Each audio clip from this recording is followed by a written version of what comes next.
2026 pics कोई stinging हो तो दिखाइएगा, लेकिन तो पैनल को रख दीजिए स्क्रीन पे, क्विकली सबसे जान लिए जाए।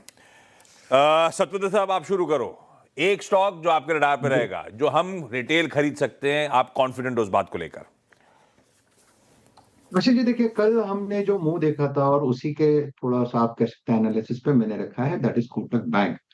मुझे लगता है कि जिस तरह से ये करेक्शन हुआ था, करेक्शन के बाद का कल, मुझे लगता है ये पहला दिन था और ये मूव कंटिन्यू होगा तो कोई डिप भी मिलता है तो कोटक बैंक बाय करे। 2160 का स्टॉप लॉस होगा।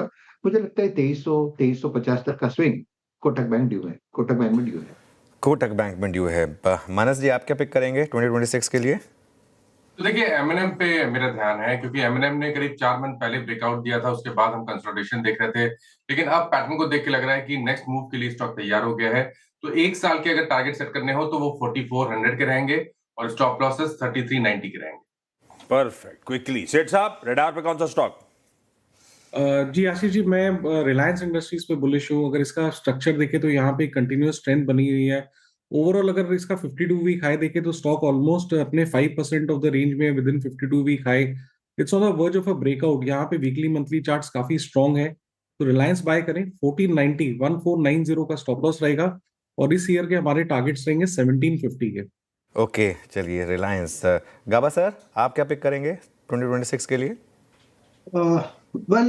मेरे ध्यान पर एक स्टॉक है, वो है एक्सिस बैंक ना। एक्सिस बैंक का जो बेसिक चार्ट स्ट्रक्चर पॉजिटिव है, करेक्शन आया था 1000 से बाउंस भी मिला। जो सेटअप है उसके हिसाब से लगता है आज 2-3 दिन से अच्छा आप मुंह देख भी रहे हैं। हो सकता है ये कंसोलिडेशन हो। ऑल टाइम हाई करीब देखा है 1339 का, अगर वो पार कर लेगा तो 1500 जाएगा। It's a matter of time. हो सकता है आज पार कर ले, कल पार कर ले, एक हफ्ते के बाद कर ले, हो सकता है 10 दिन के बाद पाते हैं। लेकिन डिप्स अगर मिलती है तो बायबल है। स्टॉप होना चाहिए 1220 का और टारगेट होना चाहिए 1500। वक्त लग सकता है लेकिन ये सेफ स्टॉक है ऑन द लॉन्ग साइड, क्योंकि इसका बेसिक स्ट्रक्चर पॉजिटिव है। रचना मैम, आपका प्रेफर्ड आइडिया? जी मेरी तरफ से प्रेफर्ड आइडिया में फॉर द एंटायर ईयर जो है 2026 उसमें रहेगा बजाज ऑटो का स्टॉक, जिसको हम बाय करेंगे। अभी हम इसमें 9300 के करीब बैठे हुए हैं। यहाँ पे जब भी मार्केट में कोई भी बैड डे होगा, कभी भी कोई पुल बैक आएगा, रिट्रेसमेंट आएगा, तो all of those could be a buying opportunity.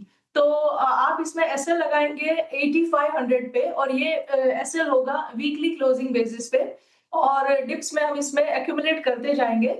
हमारा 4 to 6 मंथ्स के हिसाब से अगर टारगेट लगाने की कोशिश करी जाए तो 11000 का टारगेट होना चाहिए। लेकिन अगर पूरे साल की बात है, क्योंकि ये पूरे साल का कॉल है, तो इसमें मेरे हिसाब से 12500 तक के target for an entire year of time period रह सकता है। बिल्कुल ठीक। दिग्गजों पे दाव है। Kotak, M N M, Reliance, Axis, Bajaj auto, ये एक्सपर्ट्स की पिक हैं। रिलायंस के लिए डिस्क्लेमर स्क्रीन पर आ जाएगा और गौरांग सर की पिक नहीं लूंगा। उसके लिए आपको आज 12:27 पे जुड़ना होगा।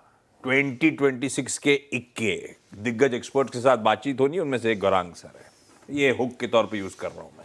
अच्छा,